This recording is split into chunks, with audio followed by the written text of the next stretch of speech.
संत कबीर के वचनों पर ओशो ने अपनी 31 किताबों के शीर्षक रखे हैं। 20 तक की हम चर्चा कर चुके हैं, आज नंबर 21 से 31 तक। मैं कहता आँखन देखी। पूरा वचन इस प्रकार है। तू कहता कागज की लेखी, मैं कहता आँखन देखी। मैं कहता सुरझावन हारी, तू राख्यो उरझाई रे। कबीर साहब बनारस में रहते थे, पंडितों की नगरी में। अधिकांश लोग शास्त्रों के ज्ञाता, ग्रंथ कंठस्थ हैं जिनको, और इन्हीं की वजह से इतना उलझाव खड़ा होता है, इतने वाद विवाद, इतने मत मतांतर। कबीर कह रहे हैं, मैं कहता सुरझावन हारी, मैं तो सुलझाने की बात कहता हूँ, तू राख्यो उलझाई रे, और तू और उलझा देता है। तू कहता कागज की लेखी, मैं कहता आँखन देखी। कबीर कह रहे हैं, मैं जो कह रहा हूँ अपने स्वयं के अनुभव से, मैंने जो जाना है वह बता रहा हूँ, और तू कहता कागज की लेखी। तुम बताते हो कि वेद में लिखा है, उपनिषद में लिखा है, आद्य शंकराचार्य ने ये कहा है, मैं तुम्हें वह बता रहा हूं जो मैंने स्वयं जाना है।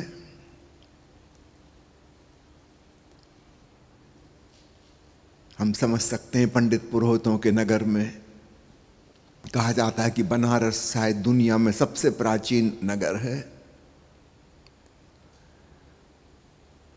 वहां के विद्वानों के बीच कबीर को कैसा लगता होगा, जैसे कोई अंधों के शहर में एक आंख वाला हो। वे अंधे सब विद्वान हैं, वे सब प्रकाश के वर्णन कर रहे हैं और देखा कभी नहीं है, और जिसने देखा है उसकी बात पे भरोसा नहीं।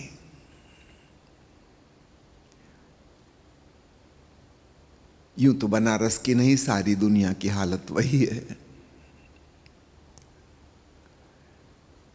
जो स्वयं जानता है उसकी बात हमें हजम नहीं होती, क्योंकि हम जो सुनते आए हैं, पढ़ते आए हैं पीढ़ी दर पीढ़ी, वो बिल्कुल भिन्न है इससे।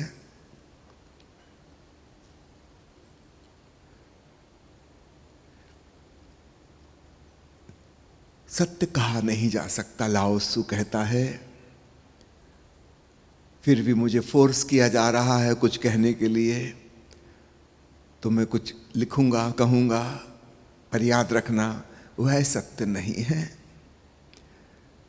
हर ऋषि यही बात कहता है कि मेरे शब्दों को, वचनों को मत पकड़ लेना, उसमें सत्य कन्वे नहीं हो सकता, क्योंकि वह अनुभव अकथनीय है, अवर्णनीय है। तो मैं जो कहूंगा वह भी ठीक नहीं हो सकता। फिर हम किताबों को पकड़ के बैठ जाते हैं, और सैकड़ों हजारों सालों में तो अर्थ का अनर्थ हो जाता है। उसकी व्याख्या तो हम ही करेंगे ना, अपने मन से।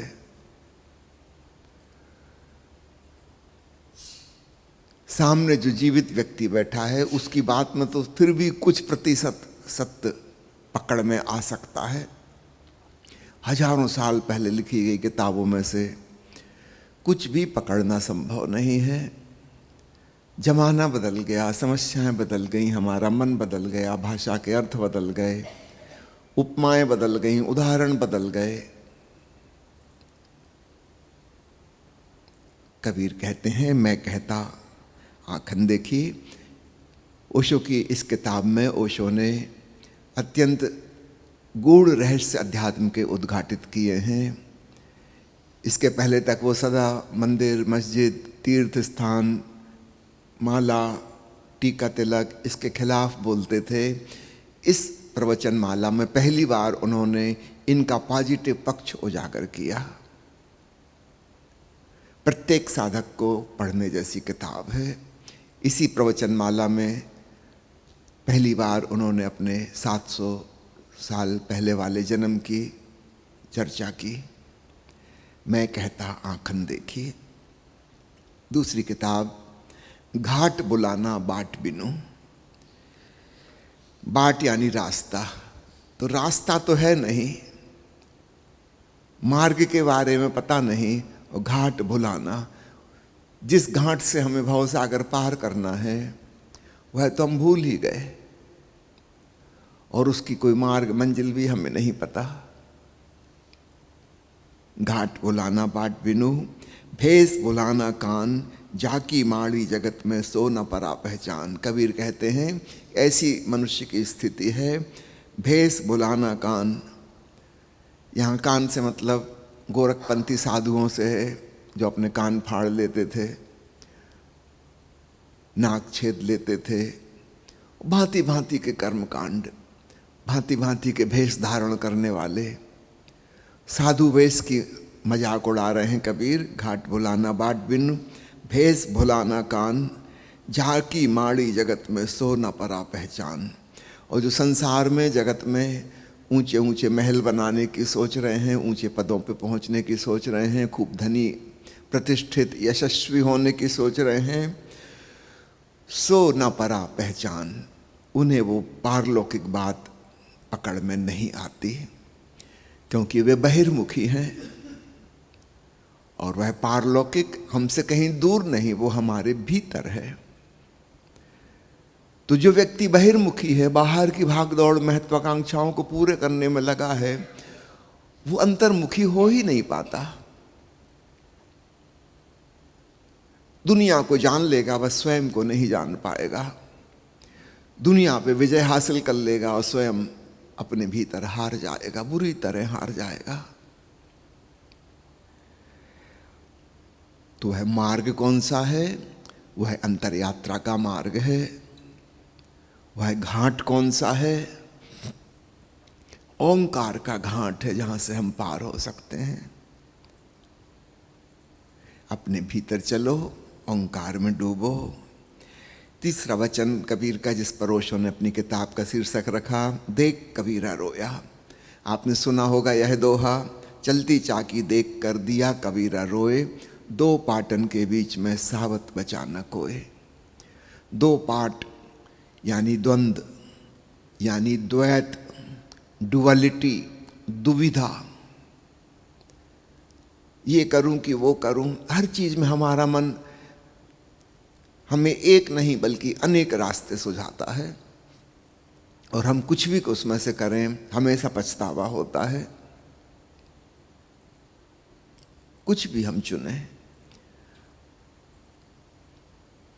कबीर कहते हैं यह दुर्गति देख के रोना आता है मुझे, देख कबीरा रोया।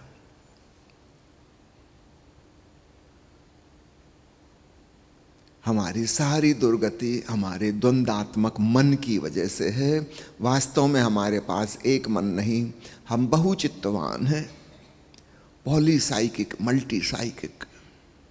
कई मन हमारे भीतर हैं, सबकी आवाजें अलग अलग और एक दूसरे के विपरीत और खिलाफ हैं। कबीर कहते हैं इस चक्की में, जिसमें दो पार्ट हैं, सब कुछ पिस रहा है, बुरी तरह पिस रहा है। ओशो की इस किताब में ओशो ने देश की समस्याओं का वर्णन किया है, जिन्हें देखकर वास्तव में रोना ही आता है, और ओशो सुलझाने का मार्ग बताते हैं। अगर सुनने वाले कहाँ, कौन सुनेगा?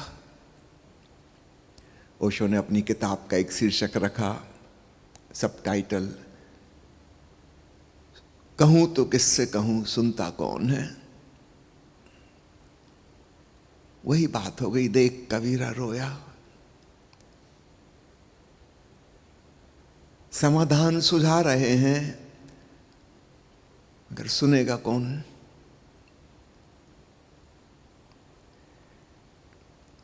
चौथी किताब, गूंगे केरी सरकरा।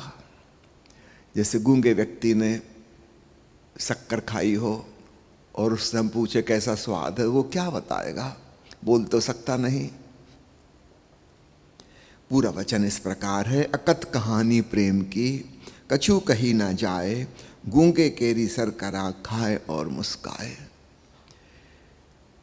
जिस परम प्रीति की, भक्ति की बात कबीर कर रहे हैं, कहते हैं अकथ कहानी उसकी, अकथनीय, वर्णन नहीं हो सकता। कछु कही ना जाए। जैसे गूंगे ने गुड़ खा लिया हो, मिठाई खा ली हो, वो खाए और मुस्काए। अब उसकी मुस्कुराहट देख के तुम समझ लो, तो समझ लो शब्दों में कहने का तो कोई उपाय नहीं। आप ये मत सोचना कि गूंगा ही मजबूर है। आप तो सब बोलने चालने वाले लोग हो। मैं आपसे पूछता हूं, बताइए मीठा स्वाद क्या होता है? आप क्या बताओगे? आप कुछ उदाहरण दोगे और मैं कहूं कि नहीं, मैंने आज तक कोई मिठाई चखी नहीं। आपका गुलाब जामुन चखी होगी, जलेबी खाई होगी, मैं कहूं कि नहीं। आप मुझे पहले बताओ। मैं विद्वान किस्म का आदमी हूं, जब तक कोई चीज़ मुझे पता ना हो मैं करने वाला नहीं। पहले मुझे समझाओ, कन्विंस करो कि मीठा होता है, कैसा होता है बताओ, तब मैं चखने को तैयार होऊंगा। अच्छे से अच्छा वक्ता नहीं समझा सकता कि मीठा क्या होता है।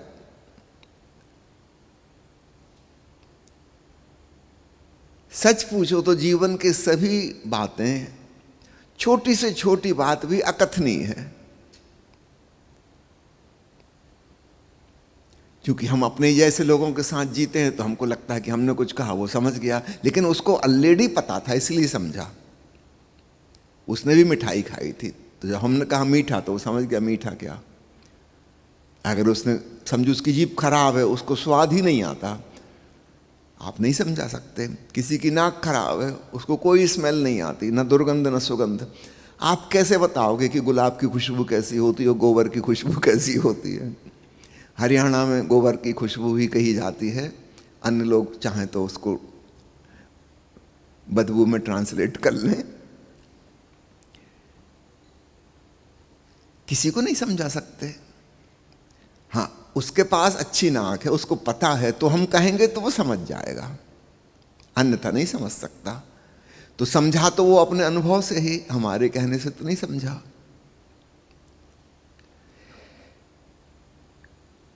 कबीर, ओशो, ईसा मसीह जिस प्रेम की बात करते हैं वो कहते हैं प्रेम ही परमात्मा है। सुनने वाले क्या सुनते हैं, क्या समझते हैं, हम सबको पता है। सब अर्थ का अनर्थ हो जाता है। वो किस प्रेम की बात कर रहे हैं और हम कौन सा प्रेम समझते हैं? गूंगे केरी सरकरा, वास्तव में गूंगे का गुड़ है। अगली किताब है इसी दोहे पर आधारित, अकथ कहानी प्रेम की।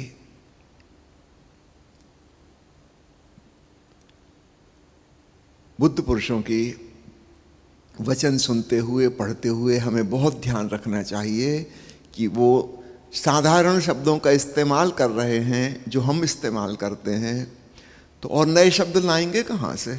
इसी भाषा का तो प्रयोग करेंगे,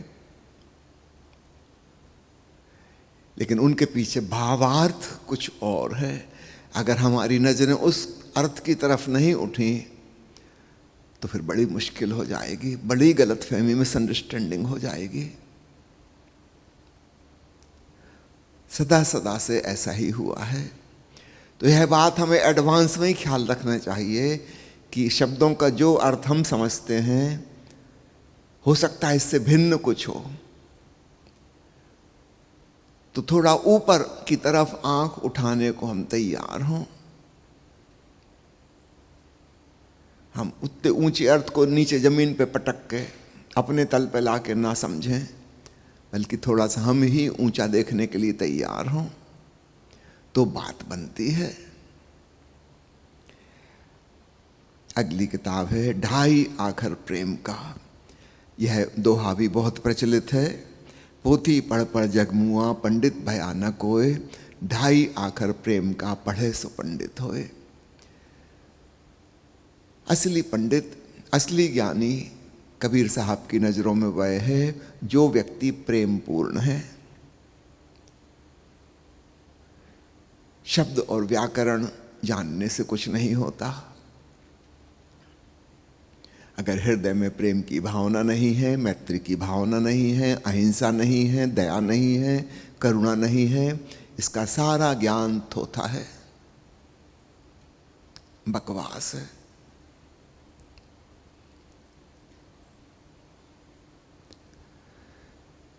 सच्चा ज्ञान प्रेम से होता है। अपने साधारण व्यक्ति वाले प्रेम में भी हम देखें, जब हम किसी से हृदय से जुड़ते हैं तब हमें जो अनुभव होता है उस व्यक्ति के बारे में, वो दूर से नहीं हो सकता। केवल मस्तिष्क से सोच विचार के हम उसको नहीं जान सकते। कुछ चीजें हैं जो केवल हृदय पूर्वक ही जानी जाती हैं, उसी से जोड़ बनता है। विचार से जोड़ नहीं बनता। विचार और तर्क तो तलवार की तरह हैं, वो काटते हैं, विश्लेषण करते हैं, खंड खंड करते हैं, और खंड खंड करने में जो जीवित वस्तु थी वह मुर्दा हो जाती है। जैसे हम किसी व्यक्ति का पोस्टमार्टम करके पता लगाने की कोशिश करें, ठीक है, हमें पता चल जाएगा इसके लिवर हैं, 2 किडनी है, 1 हार्ट है, उसमें 4 चैम्बर हैं, एनाटॉमी का पता लग जाएगा, पर वो व्यक्ति इसमें मर ही गया, खो गया। जो महत्वपूर्ण था वह विदा हो गया, बच गई हड्डियां, मांस। क्या वो व्यक्ति केवल हड्डी मांस मज्जा था? नहीं, इससे कोई लेना देना नहीं था। वो व्यक्ति तो कुछ और था, चैतन्य रूप था, वो चेतना तो बची ही नहीं। तो हमारे सारे विश्लेषण करने की प्रक्रिया पोस्टमार्टम करने जैसी है। विचार के द्वारा हम महत्वपूर्ण को नहीं जान सकते। हाँ, क्षुद्र चीजों का पता लगाना है, पदार्थ का, रसायन का, भौतिकी का, वो पता लग जाएगा। क्षुद्र का, विराट खो जाएगा। इसलिए जो लोग बहुत बुद्धिजीवी हो गए, खासकर आधुनिक युग में शिक्षा के प्रचार प्रसार के बाद खूब बौद्धिकता बढ़ गई है, उसके साथ साथ प्रेम पे से भरोसा ही खत्म हो गया। हम बुद्धि केंद्रित हो गए, हृदय केंद्रित नहीं रहे। हमको फीलिंग नहीं होती, हर चीज को हम थिंकिंग के द्वारा पता लगाने की कोशिश करते हैं। तब हमारे लिए कोई प्रेम न बचा, कोई सौंदर्य न बचा, जीवन में कोई रस न बचा, जीवन में कोई अर्थ न बचा। क्षुद्र क्षुद्र चीजें बची बस, महत्वपूर्ण सब खो गया। क्योंकि जिस विधि से हम खोजने की कोशिश कर रहे हैं, चीजों को जानने की कोशिश कर रहे हैं, उससे केवल क्षुद्र पकड़ में आ सकता है, महत्वपूर्ण पकड़ में नहीं आ सकता। किसी व्यक्ति को जानना हो तो केवल गहन प्रेम में ही हम उसके अंतरतम को जान पाते हैं। और अगर परमात्मा को जानना है, ब्रह्म को जानना है, तब तो साधारण प्रेम भी नहीं, फिर तो भक्ति चाहिए, बहुत गहन प्रेम चाहिए, जहां दो ना रहें, एक हो जाएं। ब्रह्म को तभी जान पाएंगे जब हम स्वयं ब्रह्म हो जाएं, इससे कम में नहीं। पोथी पढ़ पढ़ जगमुआ, पंडित भयाना कोय, 2.5 आखर प्रेम का पढ़े सो पंडित होए। इस किताब में 2.5 आखर प्रेम का में ओशो के लिखे 150 पत्र संकलित हैं, जो उन्होंने अपने प्रेमियों को, साधक साधिकाओं को लिखे हैं, और साधना के सूत्र उनमें दिए हैं। पत्र पढ़ते समय पुनः स्मरण रखना, ये कोई शिक्षक और विद्यार्थी के बीच का कम्युनिकेशन नहीं है, गुरु शिष्य के बीच की बात है। तो बहुत हृदय से पकड़ने की कोशिश करना।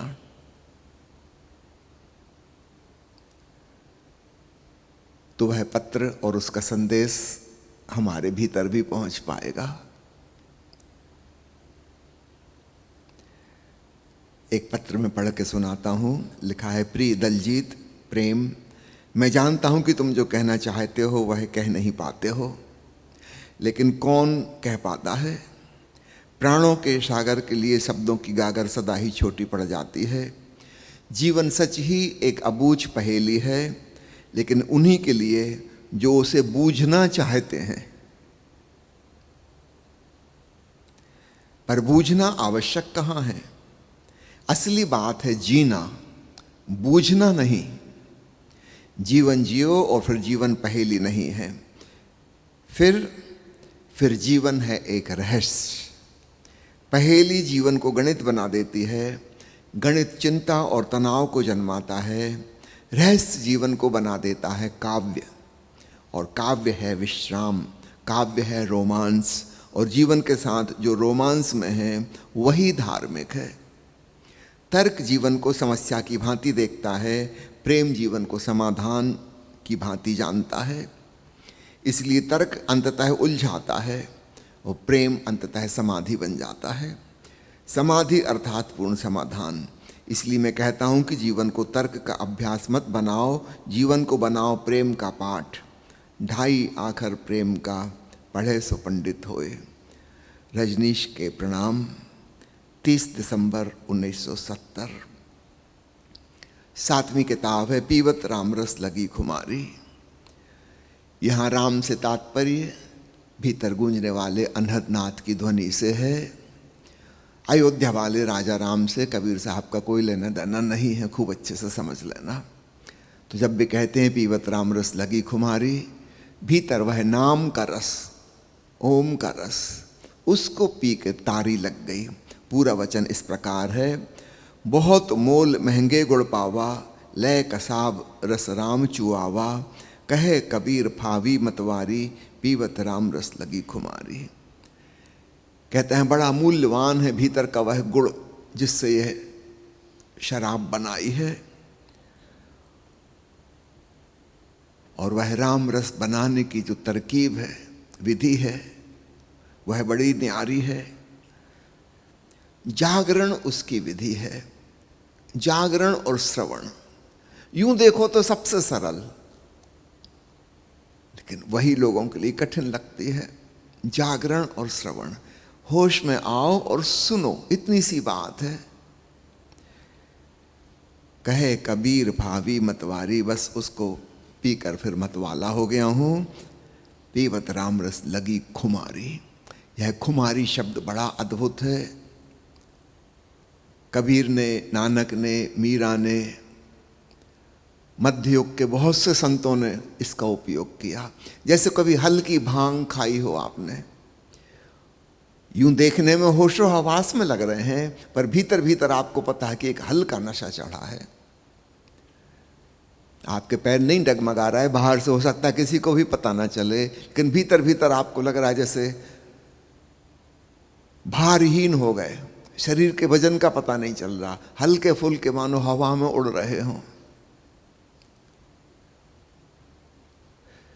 कुछ ऐसी देह शून्यता, विचार शून्यता ओंकार श्रवण में डूब कर आ जाती है। तन मन से तादात्म्य छूट जाता है। तो ठीक उपमा दी है जैसे हल्की खुमारी,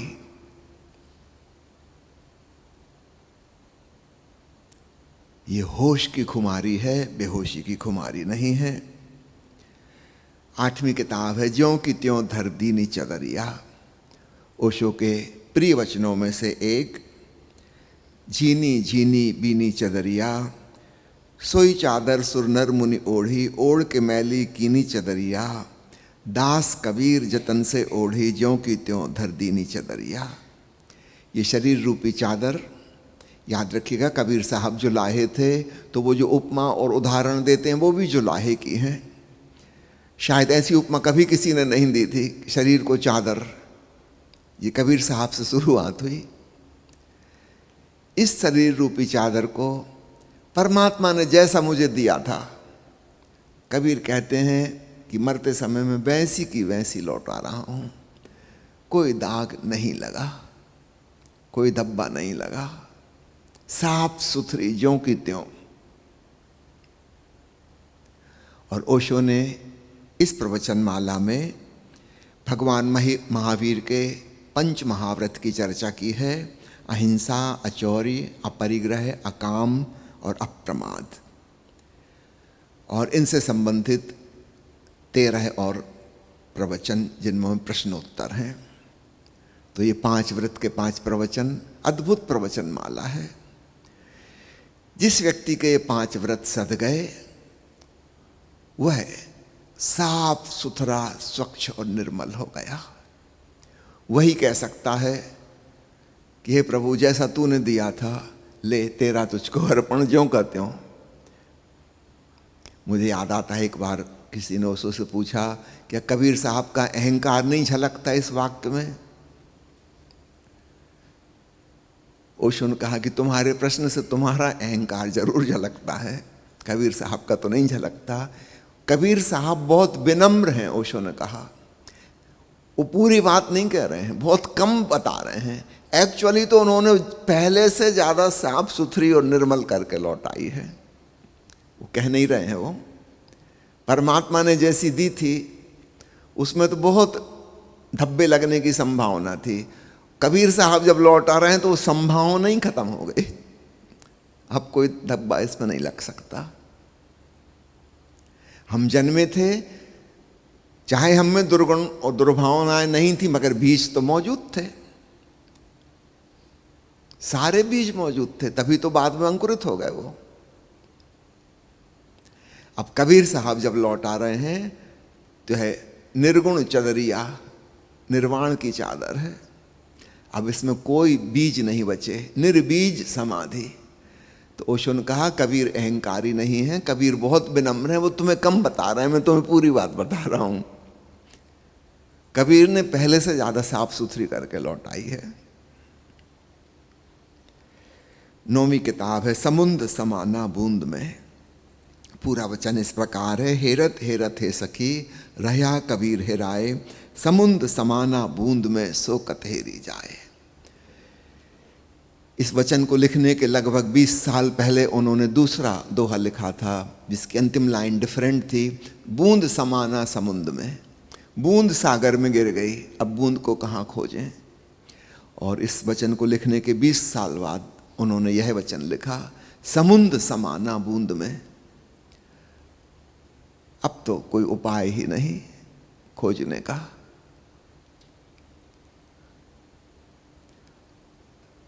वास्तव में दोनों घटनाएं एक साधक के जीवन में घटती हैं। पहले उसे लगता है कि मैं आत्मा परमात्मा में मिल गई। पहले आत्मज्ञान होता है, फिर ब्रह्म ज्ञान होता है। बाद में पता चलता है कि नहीं, उल्टी दिशा से कुछ हुआ है, वही उतर आया और आत्मा उसमें समा गई। तो समझो कि एक छोटी सी तलैया है, उसमें पानी भरा है, तो किसी कारण से समझो सागर में बाढ़ आ गई, हिमालय और आल्प्स की सारी बर्फ पिघल गई, सागर का तल ऊंचा उठ गया और सागर का लेवल इतना ऊंचा हो गया कि वह जो छोटी सी तलैया थी वो डूब गई। सब सर्वत्र सागर हो गया, पूरी पृथ्वी पर सागर हो गया, सारी धरती डूब गई। अब वो छोटी सी तलैया क्या कहेगी, मैंने सागर को खोजा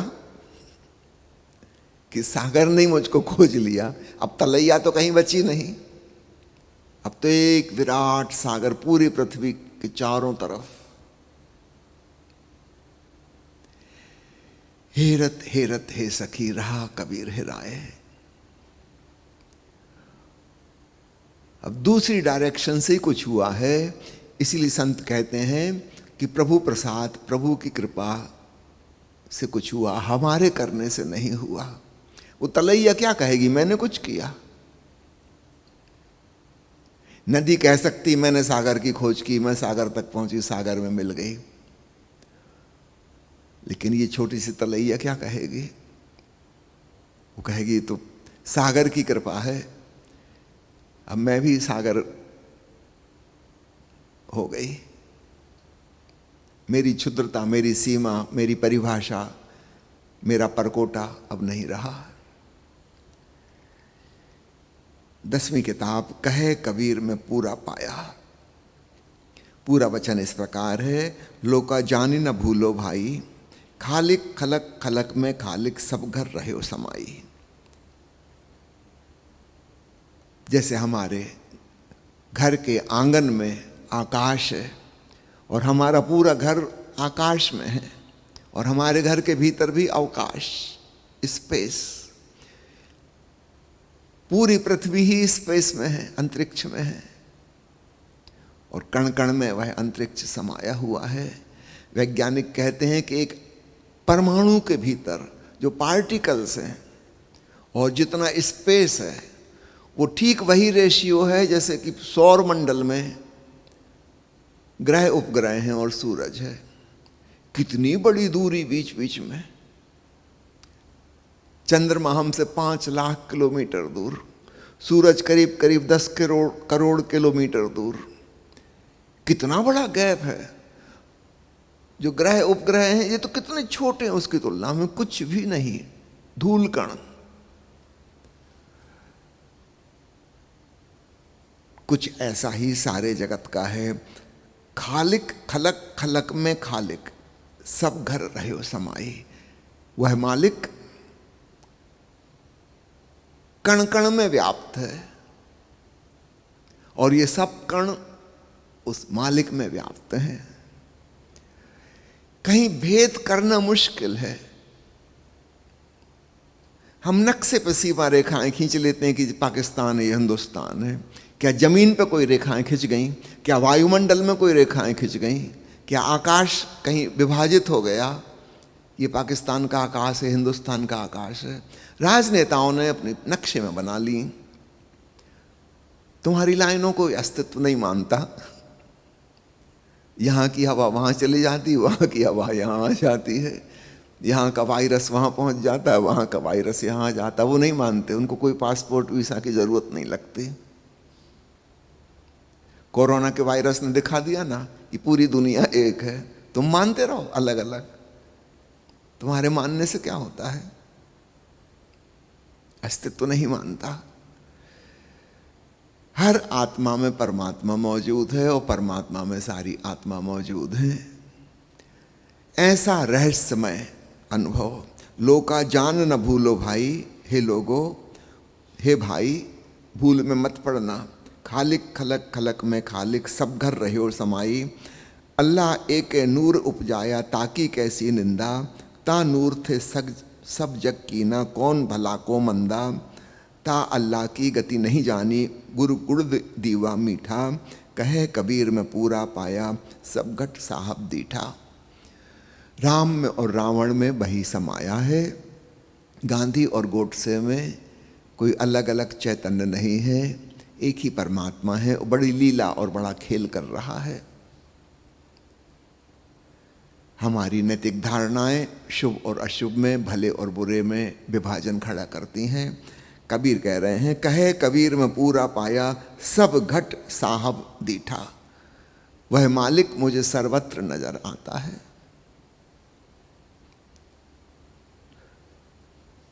पूरा पाया। परमात्मा को खंड खंड में नहीं पाया जाता, उसके टुकड़े नहीं हो सकते। वो जब भी मिलता है पूरा ही मिलता है, उससे कम नहीं। कहे कबीर में पूरा पाया। आज की 11वीं और अंतिम किताब अंग्रेजी की है, एक्सटेसी द फॉरगॉटन लैंग्वेज। परमानंद की अवस्था की भूली हुई भाषा। जिस वचन पर आधारित है वह इस प्रकार है, मन मस्त हुआ तब क्यों बोले, हल्की थी तब चढ़ी तराजू, पूरी भई तब क्यों तोले। हीरा पायो गांठ गठी आयो, बार बार बाको क्यों खोले। सुरत कलारी भई मतवारी, मधुआ पी गई बिन तोले। हंसा पायो मान सरोवर, ताल तलैया क्यों डोले। तेरा साहब है घर माही, बाहर नैना क्यों खोले। कहे कबीर सुनो भाई साधो, साहब मिल गए तिल ओले। भोजपुरी भाषा में तिल आंख को बोलते हैं।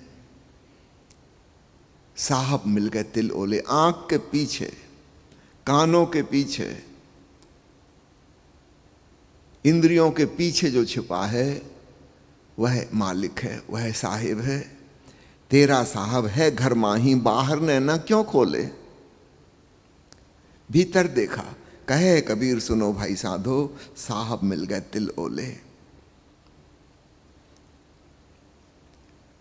मन मस्त हुआ तब क्यों बोले। ये भी एक बड़ी मुसीबत है। जब वह परमानंद घटित होता है तब एक तो वह अकथनीय है इसलिए नहीं बोला जा सकता, और दूसरा फिर बोलने का भाव भी नष्ट हो जाता है। क्या बोलो? और ये भी पता है कि मैं स्वयं जब भीतर मौन हो गया, आंतरिक मौन घटित हुआ, शब्द और विचार खो गए, तब वह ब्रह्मानंद घटित हुआ।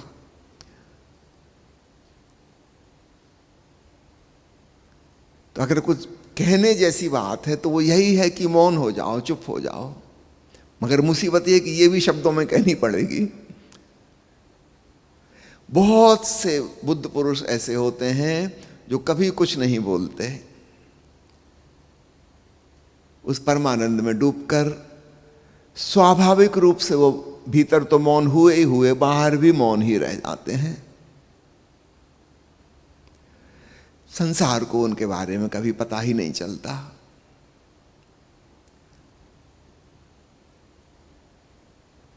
थोड़े से लोग हैं जो कहने का प्रयास करते हैं, यह जानते हुए कि मैं जो कह रहा हूं वह सही नहीं है और दूसरा व्यक्ति नहीं समझ पाएगा, फिर भी वो कोशिश करते हैं कि चलो कोई बात नहीं, वैसे भी कोई नहीं समझ रहा,